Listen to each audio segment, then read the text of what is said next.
আম্মা, আমি একটা সত্য কথা বলার জন্য ছুটে এসেছি। আমি আমি আপনার সন্তান রাজীব না, আমি রাহুল। আম্মা, আপনার রাজীবকে খুন করেছে ওই শয়তান ম্যানেজার। কি বলছিস তুই? হ্যাঁ আম্মা, আমাকে ওই শয়তান ম্যানেজার বলেছিল রাজীব কার অ্যাক্সিডেন্টে মারা গেছে, আপনি হার্টের রোগী, রাজীবের মৃত্যুর খবর শুনলে আপনি বাঁচবেন না। আমি যদি রাজীব সাজি তাহলে আপনার জীবন বেঁচে যাবে। অস্বীকার করব না, তিতলির ভালোবাসা পাওয়ার জন্য কোটিপতির সাইনবোর্ডটা আমার দরকার ছিল, কিন্তু বিশ্বাস করুন আম্মা, আপনার একটি টাকা আমি নষ্ট হতে দেইনি।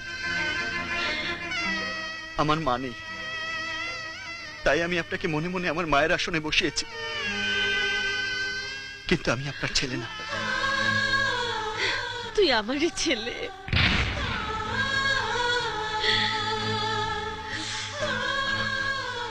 না আম্মা, আমি আপনার ছেলে নই। রাজীব যেমন আমার ছেলে, তেমনি রাহুলও আমার ছেলে। এসব এসব কি বলছেন আপনি?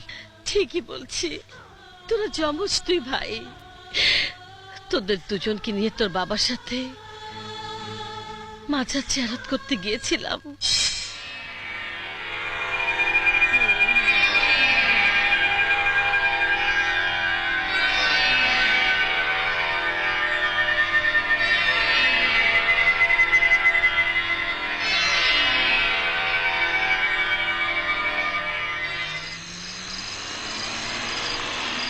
আমার বাবা, কোথায় আমার স্বামী? কোথায়? এই তো এই নিন আপনার ছেলে।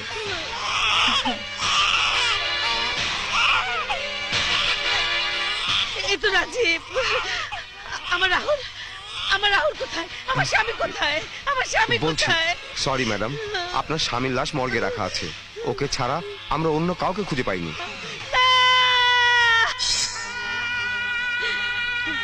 জ্ঞান ফিরে আর তোকে আমি কোথাও খুঁজে পাইনি। আমি তোকে পেয়েছিলাম ডাস্টবিনের মধ্যে, মানুষের বাচ্চা। তোর গলায় এই তাবিজটা বাঁধা ছিল, এর মধ্যে লেখা ছিল রাহুল, তাই দেখে তোর নাম রেখেছিলাম রাহুল। রাহুল আর রাজীব নামে দুটো তাবিজ মাজারে খাদেম সাহেব তোদের দুই ভাইয়ের গলায় পরিয়ে দিয়েছিল।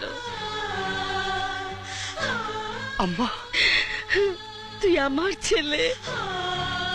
হায় রাহুল, আমার বুকে আয়।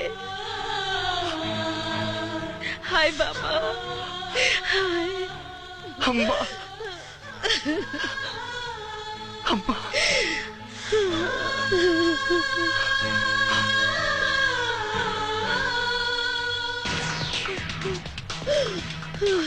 আম্মা, আমার ভাই রাজীবকে ওই শয়তান ম্যানেজার খুন করেছে,